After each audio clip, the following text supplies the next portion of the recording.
Hoje a nossa entrevista é com o advogado e dirigente sindical Tiago Miranda. Tiago é neto do jornalista e dirigente do Partido Comunista Brasileiro, Jaime de Amorim Miranda, um dos 200 brasileiros que se encontra desaparecido. Jaime foi vítima da ditadura militar e desapareceu no Rio de Janeiro no dia 5 de fevereiro de 1975. Como a lei da anistia, agora no dia 22, foi aprovada no Congresso, dia 22 de agosto de 1979, foi aprovada no Congresso Nacional e foi promulgada, sancionada pelo general Figueiredo no dia 28 de agosto de 1979, a lei acabou anistiando todo mundo. E esse todo mundo incluiu, inclusive, os torturadores.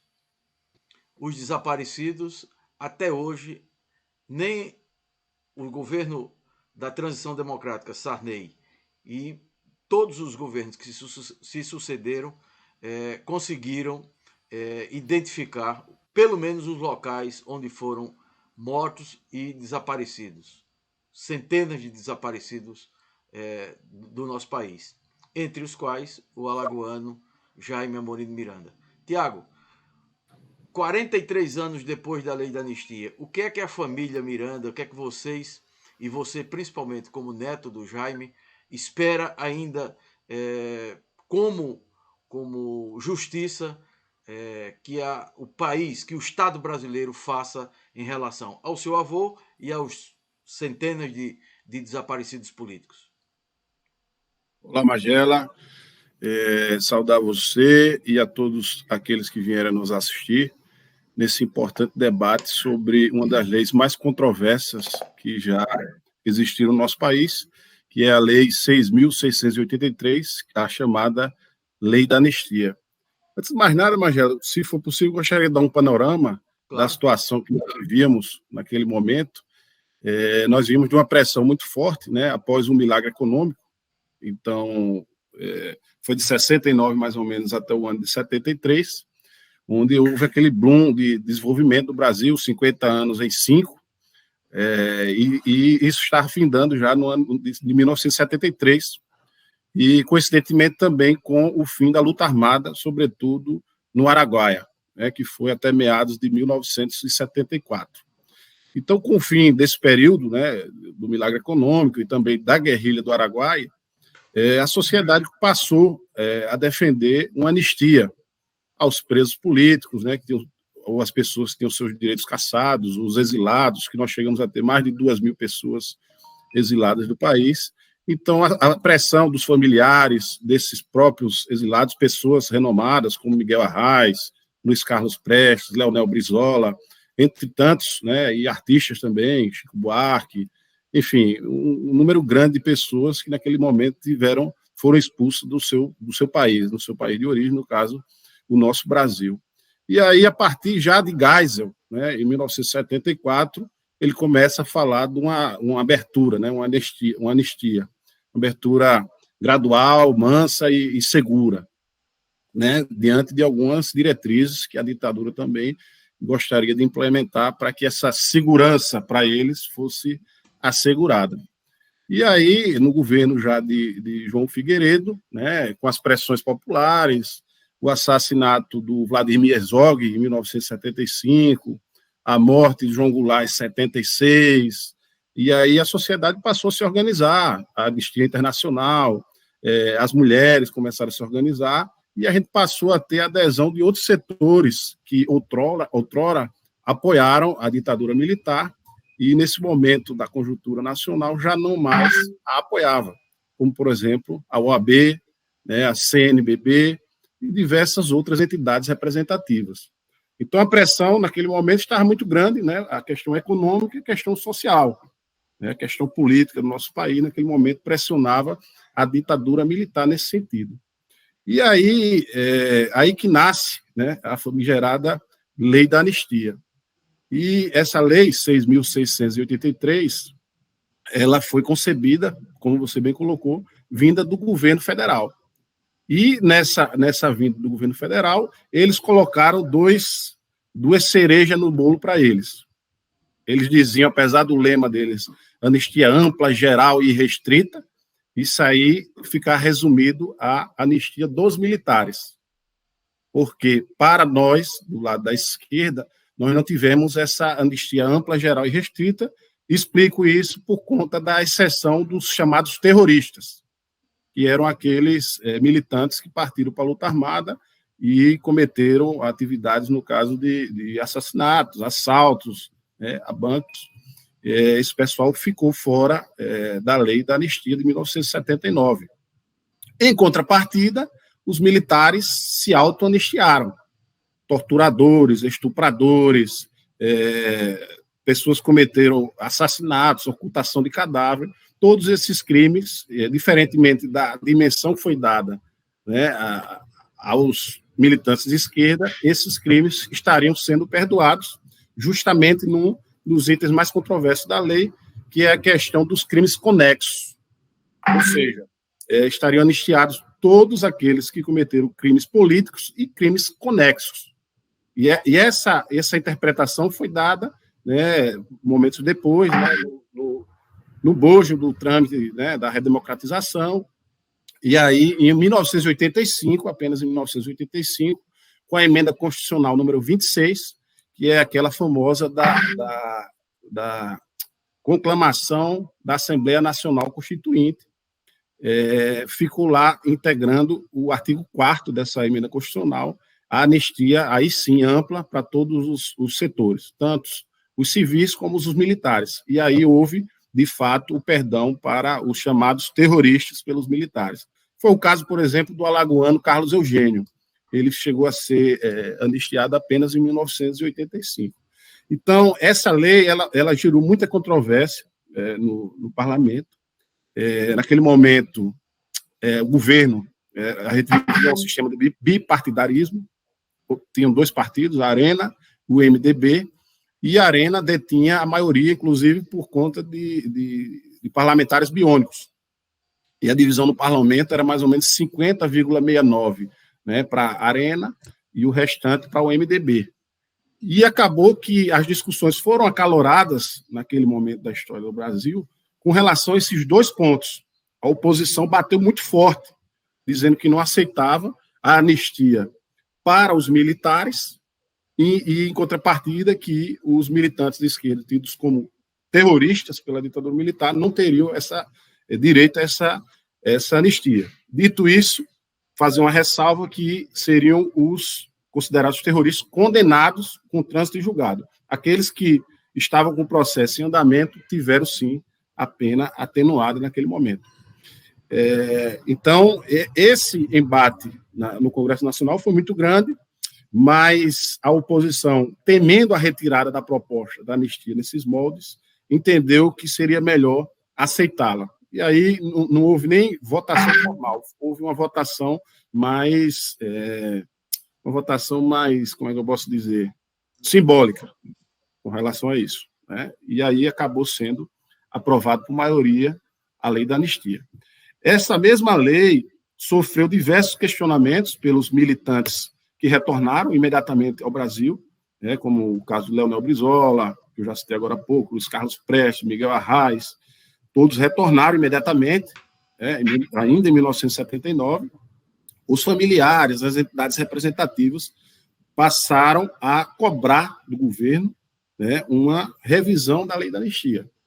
E aí essa cobrança, a mobilização dos familiares, ensejou em 1995 a criação da Comissão Especial de Mortos e Desaparecidos Políticos, que tinha a função de identificar esses desaparecidos.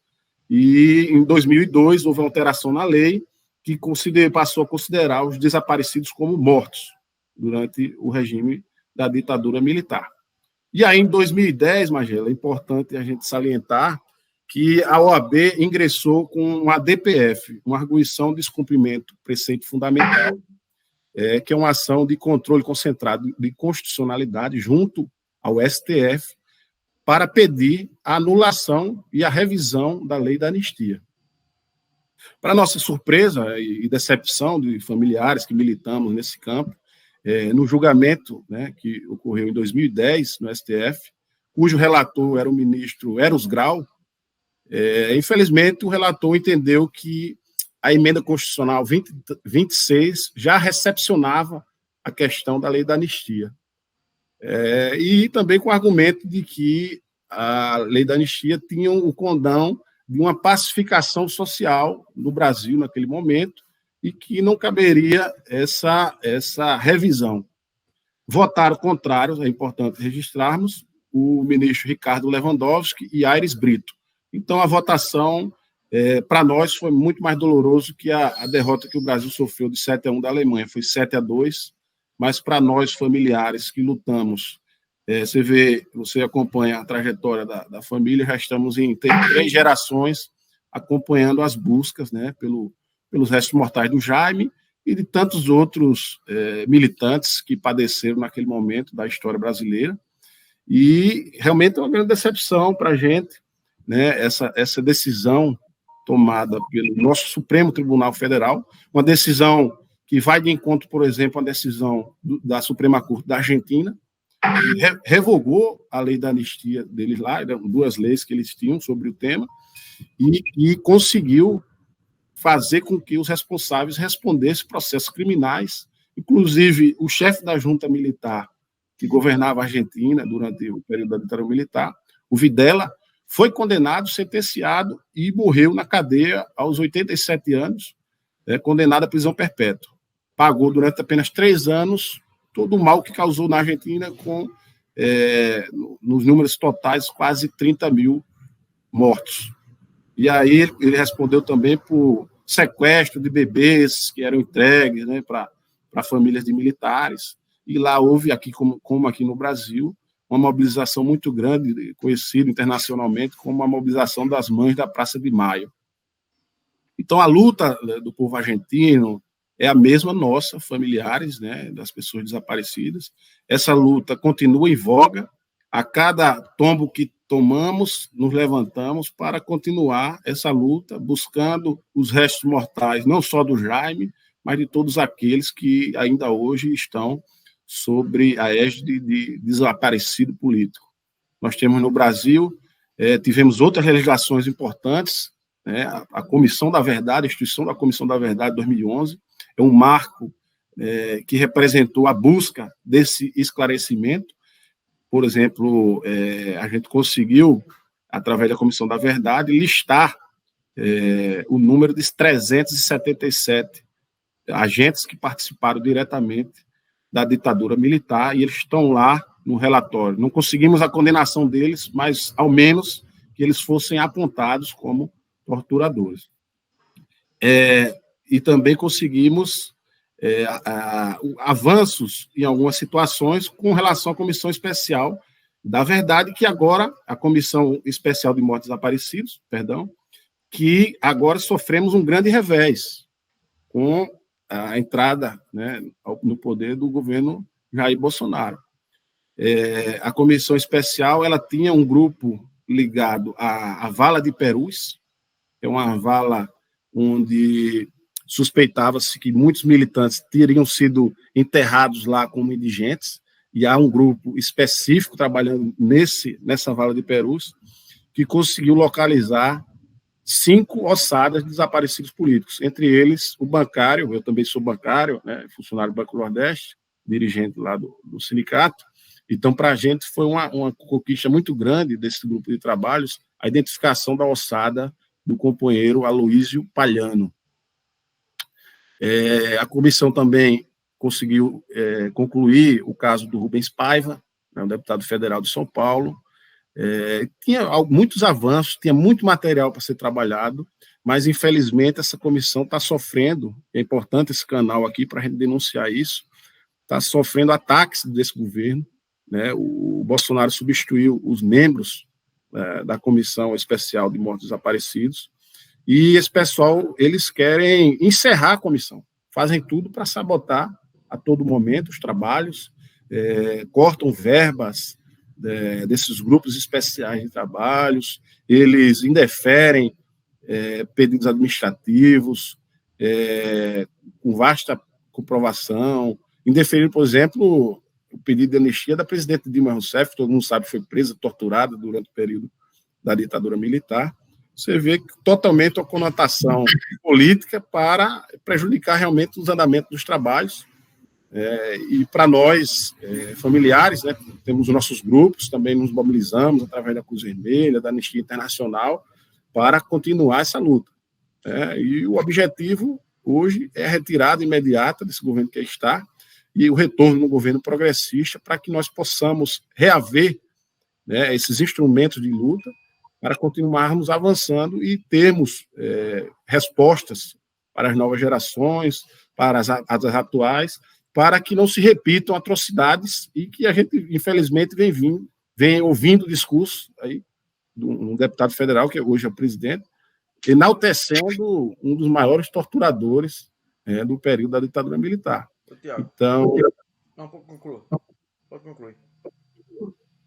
Dizer isso, Magela, que a nossa busca, né, é uma busca por respostas do governo, que o governo, de fato, reconheça. Temos os nossos encaminhamentos, nossas ações, reivindicando judicialmente, administrativamente. Então, a família do Jaime, né, como as demais famílias, estão nessa situação de busca por respostas. O caso do Jaime são quase 47 anos que ele está desaparecido e a gente não tem uma resposta concreta de como se deu a sua morte, quem o matou, quais foram as condições, onde o enterraram, onde jogaram seu corpo.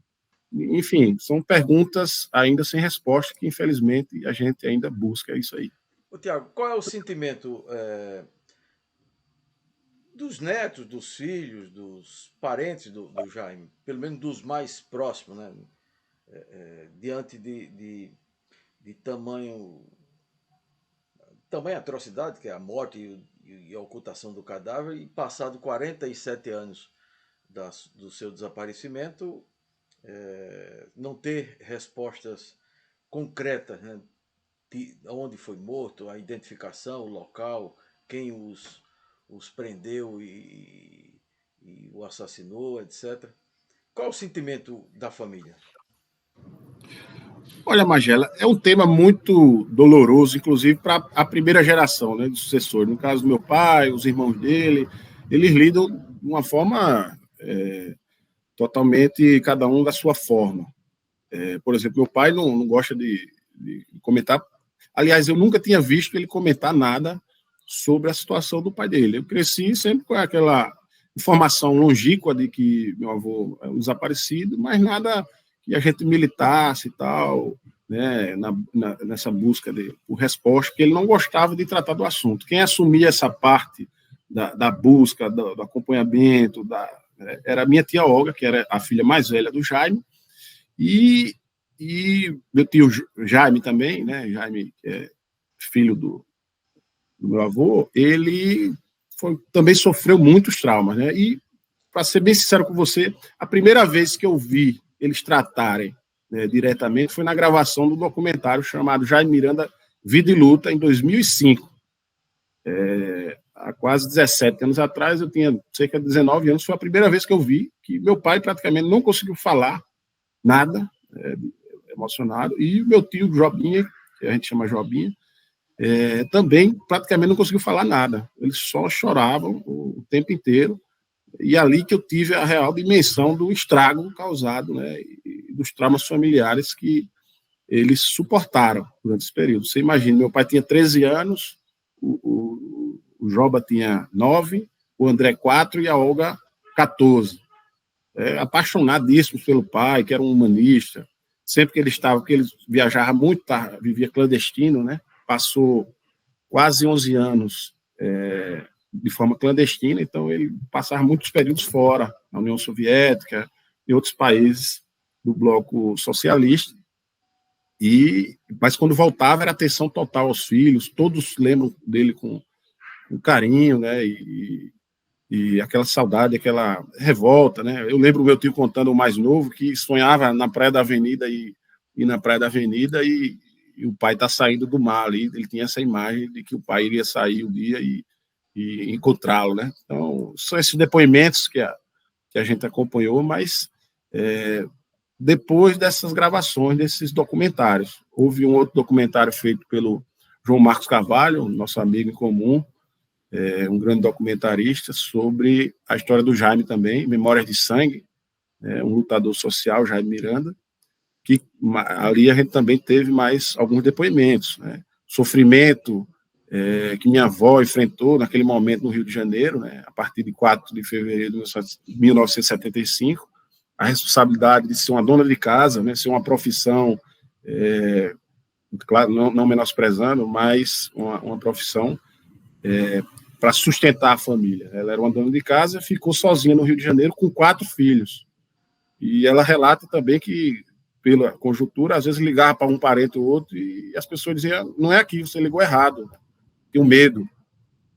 E sofreu com batidas da polícia, o pessoal ia lá no apartamento dela, e depois que o Jaime caiu, e ela disse, não, está tudo com um advogado. Aí, logo depois, você recebeu a notícia que o escritório do advogado foi arrombado.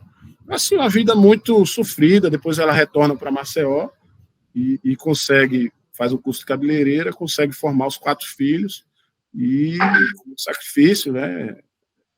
Nunca mais refez sua vida pessoal.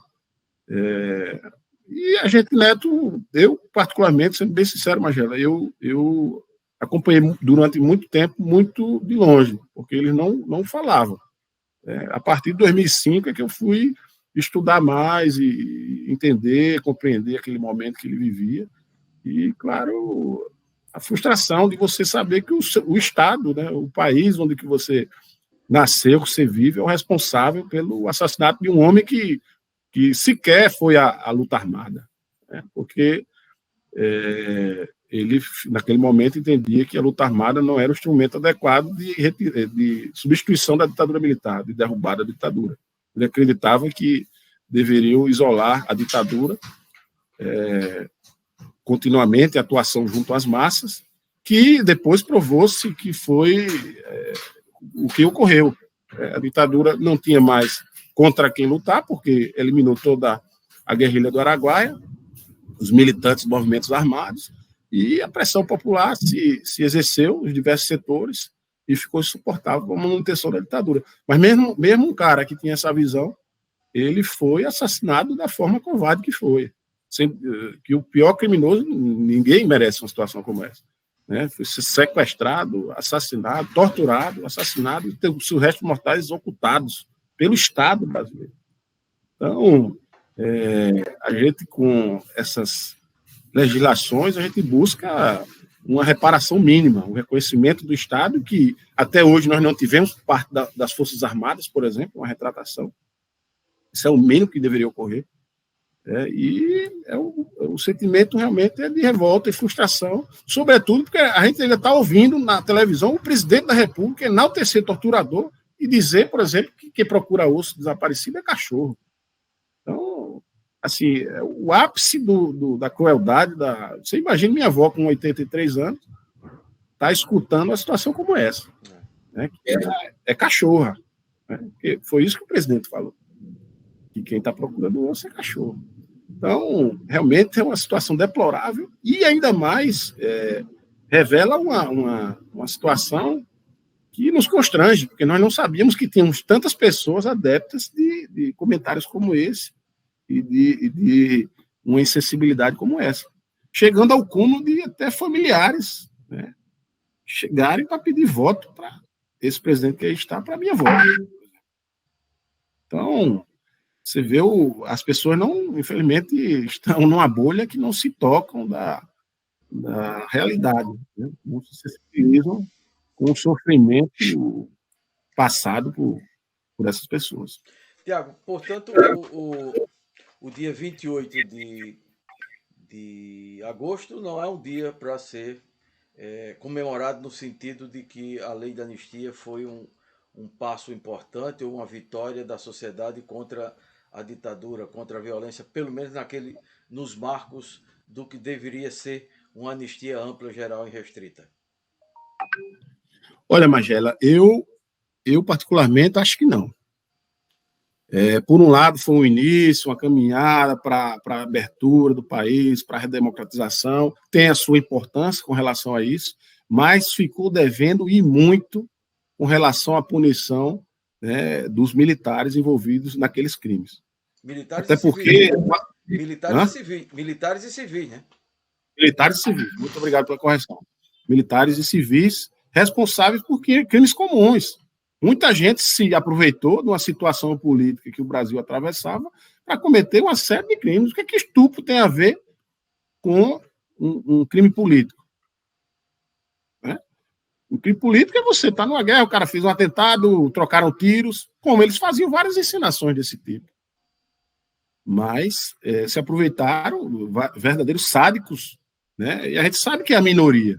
A gente não pode aqui condenar todos os militares. Nós sabemos que a maior parte dos militares são pessoas probas, corretas, que vão fazer seu trabalho.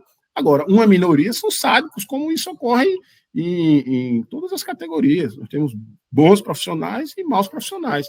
E aqueles maus profissionais, naquele período, tiveram carta branca para cometerem as maiores aberrações que esse país já viu.